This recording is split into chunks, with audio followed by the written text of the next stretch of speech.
Sean todos bienvenidos a nuestro programa de hoy.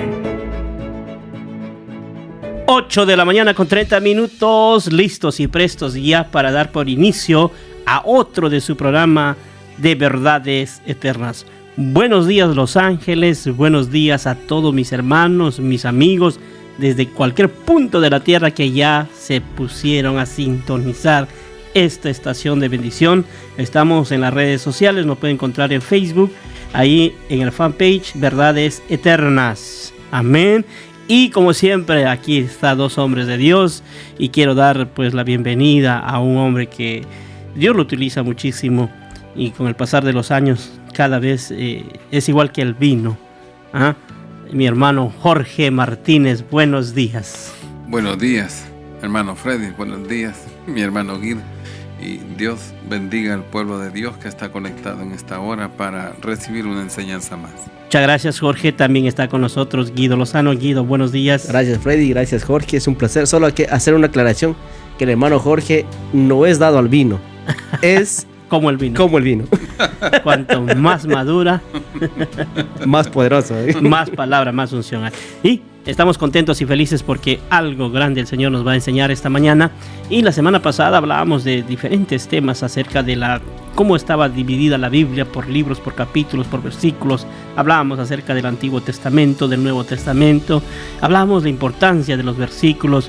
Y aún Dios nos llevó a ver que cómo Jesús había encontrado el versículo exacto para dar esa profecía, para cumplir la profecía a lo que Él había venido a la tierra. Y nos vamos de lleno ahora y con la pregunta: ¿quiénes decidieron qué incluir en la Biblia? Ahora, esta sería la pregunta del millón. No, hay muchas preguntas más, pero vamos a comenzar.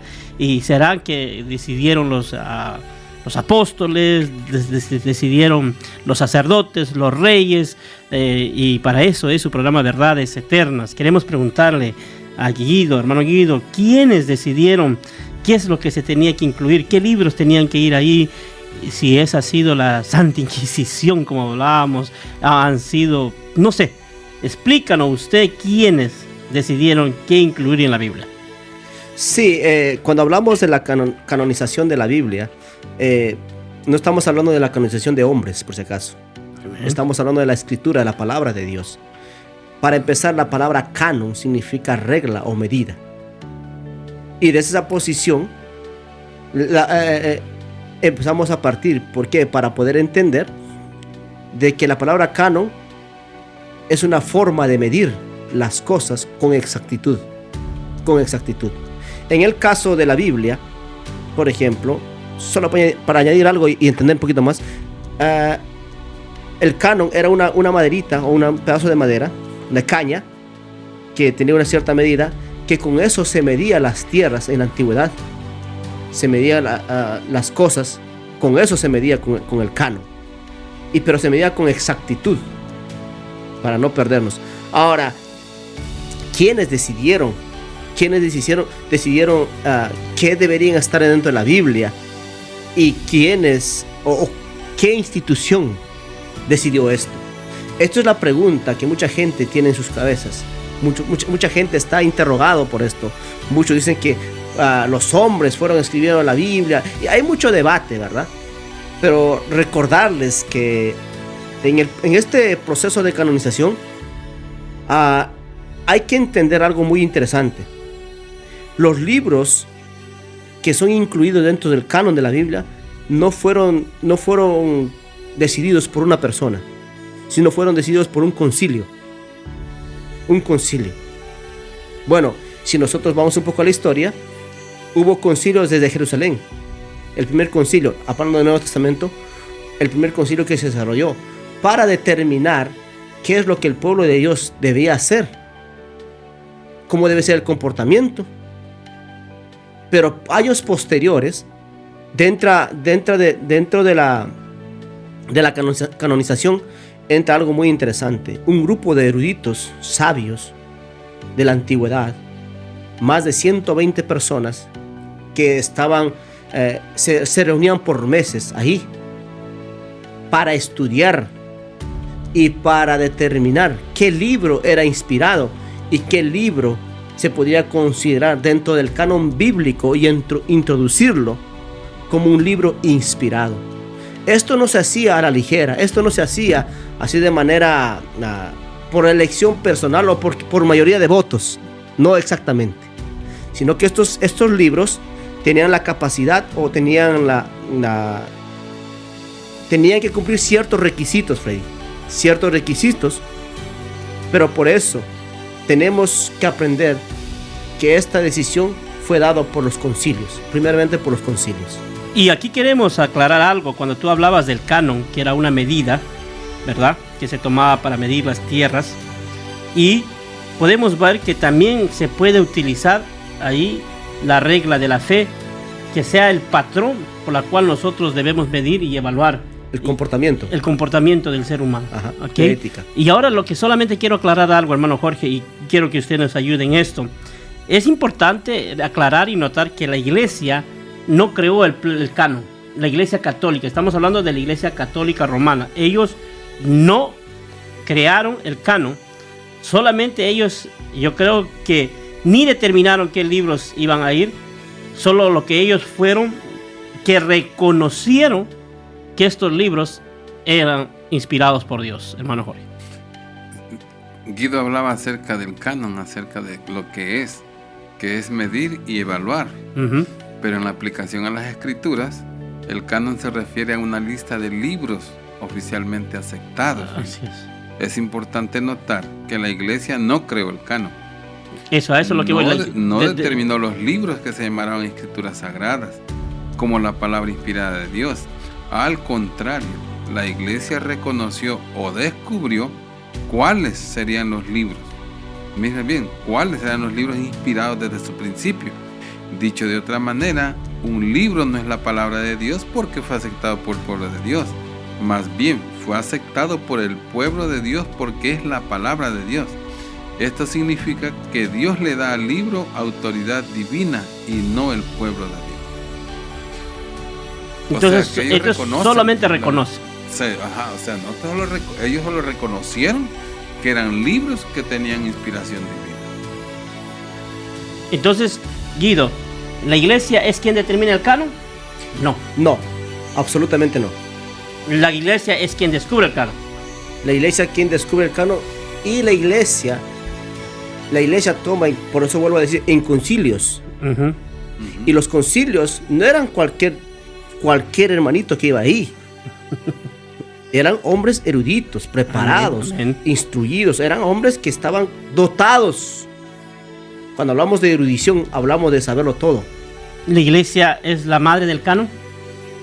Tampoco. No. No puede ser. Porque la iglesia, es más, la Biblia o el canon, todo el contenido del canon es para la iglesia, para guiar a la iglesia. Entonces diríamos que la iglesia es la hija del canon. Claro, pues es producto. Las reglas de fe y conducta no se rige por lo que la iglesia dice, sino por lo que la Biblia dice y los libros que están dentro de la Biblia, que se conocen como el canon. Y esos han pasado un determinado examen para poder considerar su inspiración, su autoría, que más adelante vamos a ver cómo fueron aceptados ellos, porque hay detalles. ¿Y la iglesia es el magistrado del canon? No. ¿No? La iglesia es el ministro La iglesia del canon. O sea, a nosotros nos toca ministrar lo que ella dice. Ok, entonces no es magistrado del canon. No. ¿Seguro? Exacto. Amén. ¿Y quién es el que administra el canon? ¿La iglesia también? La iglesia, pero queremos dejarlo en claro a la audiencia.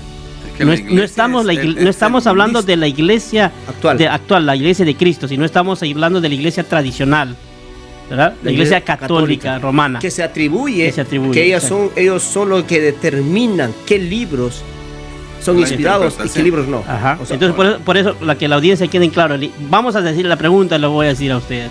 ¿La iglesia católica romana es quien administra el canon? No. Absolutamente no. Absolutamente, eso está fuera. Ok. ¿La iglesia católica romana es el juez del canon? Tampoco.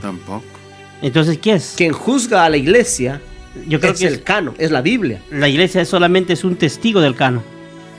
No, hablamos de la verdad. Sí. Claro, testificamos de la verdad. Testificamos de la Biblia. ¿La iglesia es maestra del canon?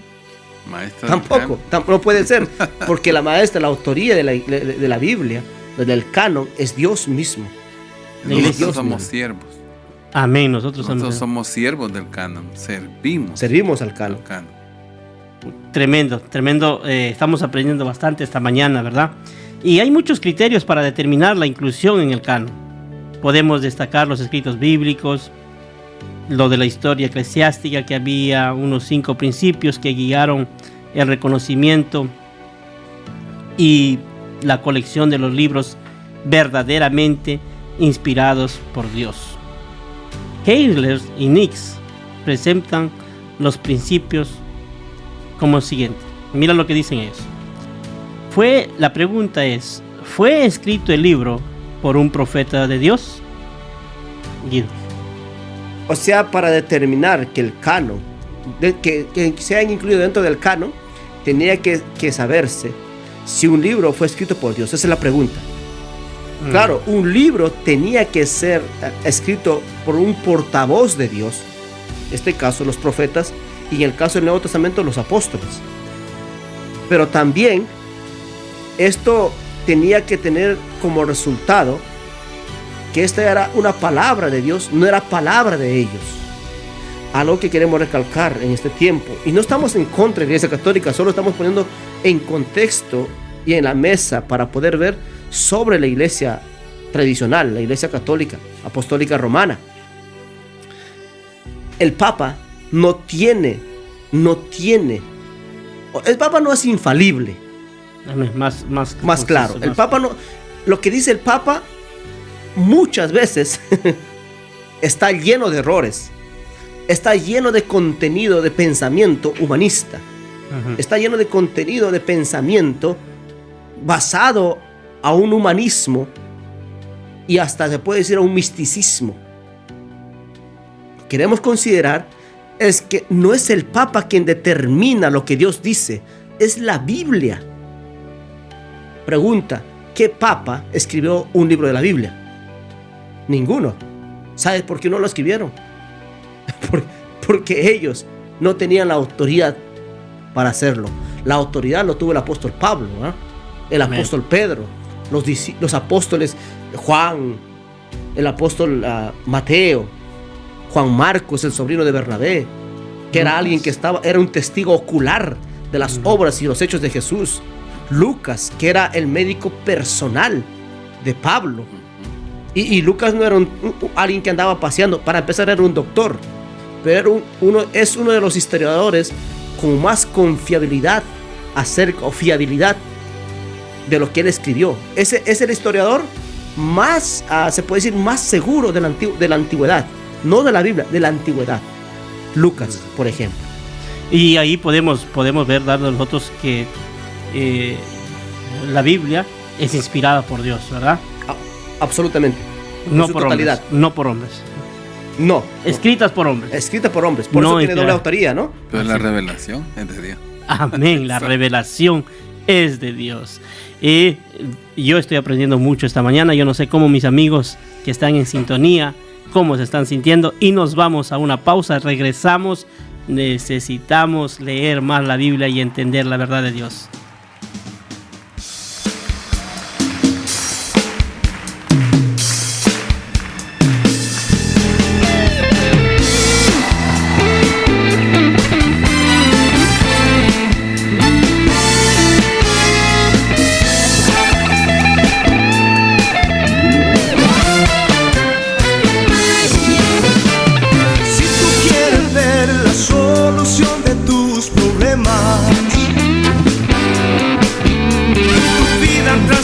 Hay alguien en quien confiar.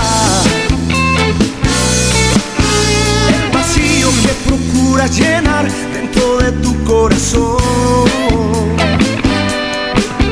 El amor de Jesús está aquí, no es ninguna ilusión. Basta creer en Jesús. Basta creer en Jesús. Basta creer en Jesús. Él es el Rey, Él es el Salvador.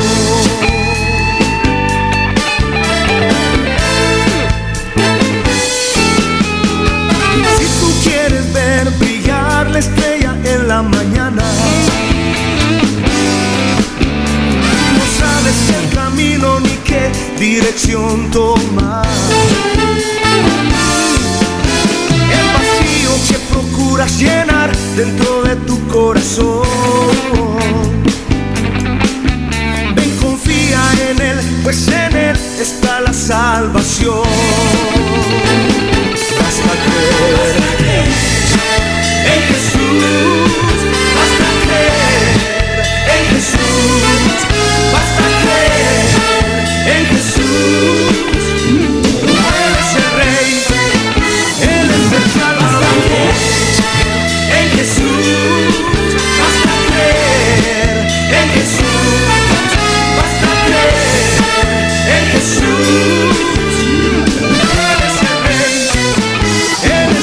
Ya estamos de regreso aquí en su programa Verdades Eternas. Y nos íbamos antes de la pausa hablando de temas esenciales. Y tengo una pregunta para mi hermano Jorge Martínez. Bueno, Jorge, ¿cómo el autor o por qué actos el autor recibe la confirmación que es la palabra de Dios? Los autores de la Biblia, o los que escribieron también en la Biblia, digamos, profetas, así como apóstoles, se reconocen como tales a través de los portentos o milagros que Dios realiza a través de ellos, como unas señales de la autoridad de que son enviados por Dios. Por ejemplo, a Moisés Dios lo envía, le dice a rescatar a su pueblo, a liberarlo, pero le da señales y le da poder y autoridad sobre los elementos, ¿verdad? Y desata plagas. Podemos ver también que el profeta Elías, para destruir la inmoralidad y el culto a Baal que había nacido en su tiempo, digamos, también de una forma sobrenatural hace llover fuego del cielo, ¿verdad?, sobre un holocausto. De igual manera podemos ver que todo profeta llamado por Dios no va sin que precedido por una señal también. O sea, el llamamiento de Dios y una señal. Por ejemplo, llega uno a Samaria y dice, así le dice al rey, va a los señales, mira, le dice, tú estás sacrificando los huesos sobre esos altares. Y Dios dice que Él va a sacar todos esos huesos de ahí, ¿verdad? Va a destruir los altares de Samaria. El hombre lo señala y dice que se le secó la mano. Al rey, cuando le secó la mano, le dice, oye, ora a Jehová para que la mano sea restaurada. Y dice que le volvió la mano. Él oró y no importó si lo iba a matar o no. Y vemos la vida de Jesús. Y mi hermano Guido me da una luz cuando dice, bueno, y el apóstol Pablo, ¿cómo se convierte al cristianismo? A través de una revelación sobrenatural de Jesucristo que se le aparece en el camino. Y de ahí comienza este hombre, digamos, que no creía en Dios, que estaba asesinando a los cristianos, a hacerse un devoto cristiano hasta el fin de sus días. De perseguido a perseguido. De perseguidor a perseguido. A perseguido. O sea, todas las señales que Dios les da a todos los que escriben son señales. Y eso lo identifica y autoriza como llamado por Dios. Ahora tengo otra pregunta para mi hermano Guido. El mensaje o el autor habla acerca de la verdad de Dios. ¿Cómo nosotros podemos ver que lo que está hablando es la verdad de Dios? Algo lógico, ¿verdad? Una verdad jamás se puede contradecir. Okay. Eso es un principio lógico. No se puede contradecir. Ahora, pero en este mundo Dios, relativo. Claro, en este mundo relativo, una cosa dicen allá y otra cosa dicen acá. O sea, eso ya no está de moda. Está de moda eso. Sentirte varón siendo mujer y sentirte mujer siendo varón está de moda. Y eso ya es es relativismo sexual, por así decirlo. Pero cuando hablamos de la palabra de Dios, tenemos que considerar que Dios no se contradice en ninguno de sus hechos. En ninguno de sus hechos. A pesar que la Biblia contiene a muchos autores y se escribió en mucho tiempo, nunca se contradijo. Por ejemplo, cuando vemos nosotros que la comunicación que Dios da a su pueblo no es falsa. Es más, aun cuando habla de los pecados de los autores y de los escritores, y cuando habla de la revelación de Satanás, Dios está contando la verdad, lo que sucedió. No está mintiendo, Dios está contando cómo sucedió. Los escritores así lo escriben. El caso de Moisés, por ejemplo, para darle un toque a la pregunta anterior, Moisés, para ser considerado el autor del Pentateuco, una de las características es que él tenía que hacer, el escritor o el autor tenía que hacer hechos portentosos. O sea, ¿qué quiere decir eso? Tiene que ser milagros por mano de él. Dios tenía que usarlo a él.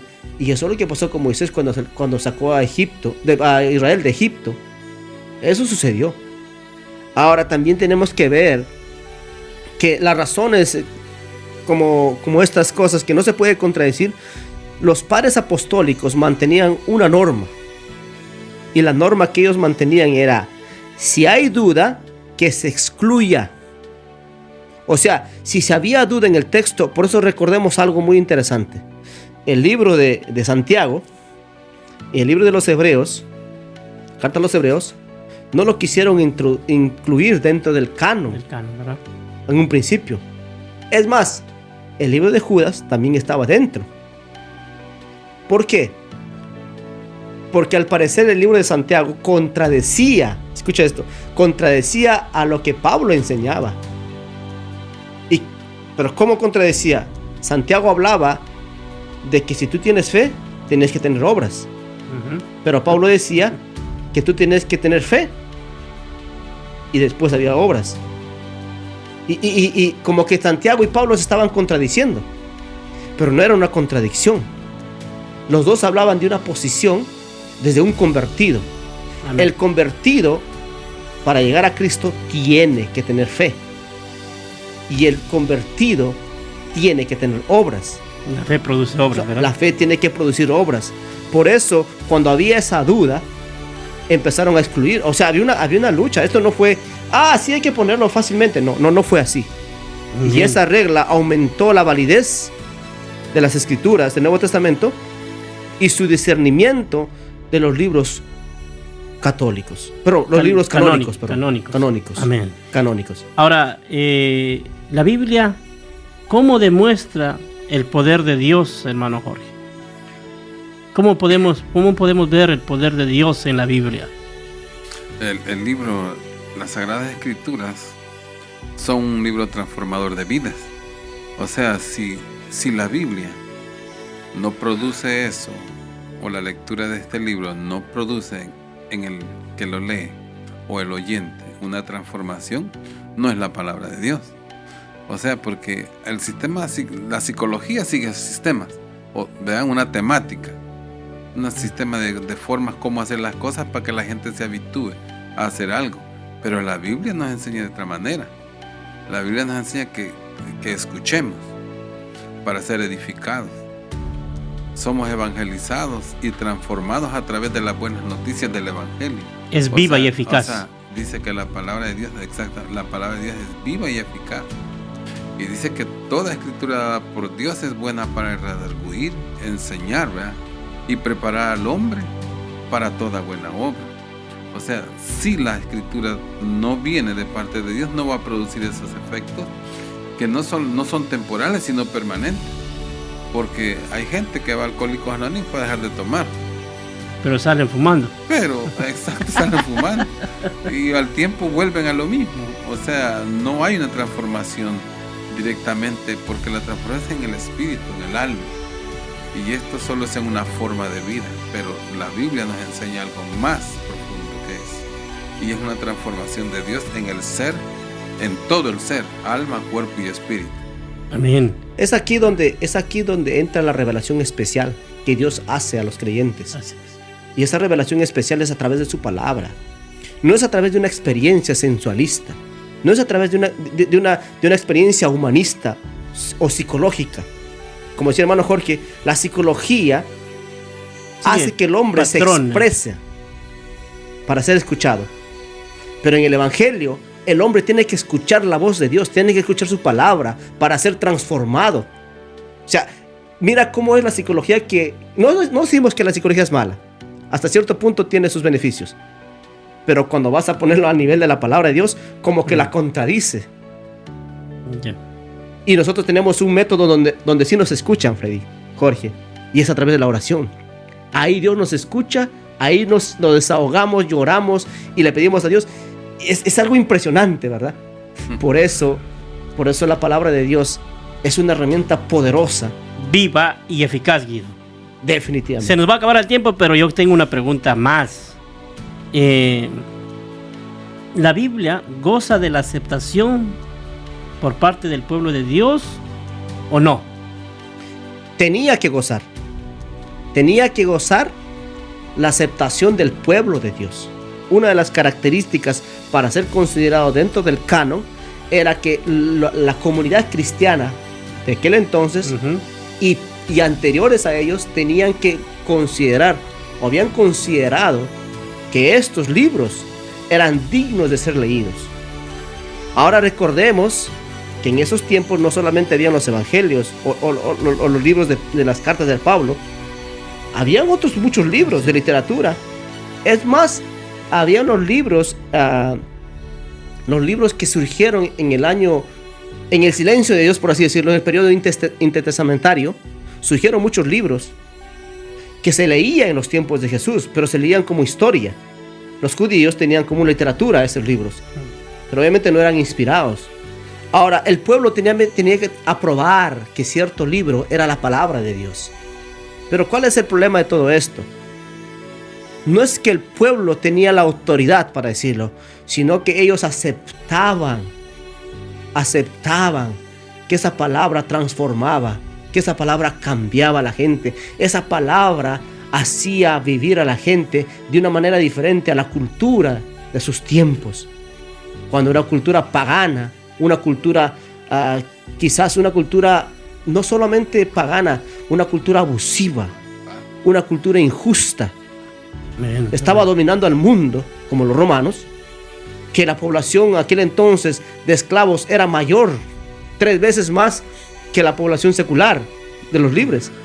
O sea, ellos iban todo en contra, y aún la Biblia tenía reglas para los esclavos, para los ricos, para los amos. Y eso impactaba al mundo aquel entonces. Y ahí podemos ver que sí gozaba de aceptación. Hermano Jorge, 30 segundos para despedirnos. Se nos acabó el programa otra vez. Se nos acabó. Bueno, Dios bendiga a la audiencia que estuvo conectada en este día. También está Guido. Gracias. Yo me siento inspirado, como que cierto que me pone límites, pero pronto vamos a salir 1 hora y vamos a poder disfrutar con más tiempo. Bendiciones a todos. Amén. Primera de Pedro, capítulo 1, verso 25 dice: mas la palabra del Señor permanece para siempre, y esta es la palabra que por el Evangelio os ha sido anunciada. Este ha sido su programa Verdades Eternas. No deje de sintonizarnos los lunes a las 8:30 de la mañana y el reprise del día viernes 8:30 de la mañana. Estamos en todas las plataformas. Bendiciones a cada uno de ustedes. Gracias por sintonizarnos una vez más. Dios me los bendiga.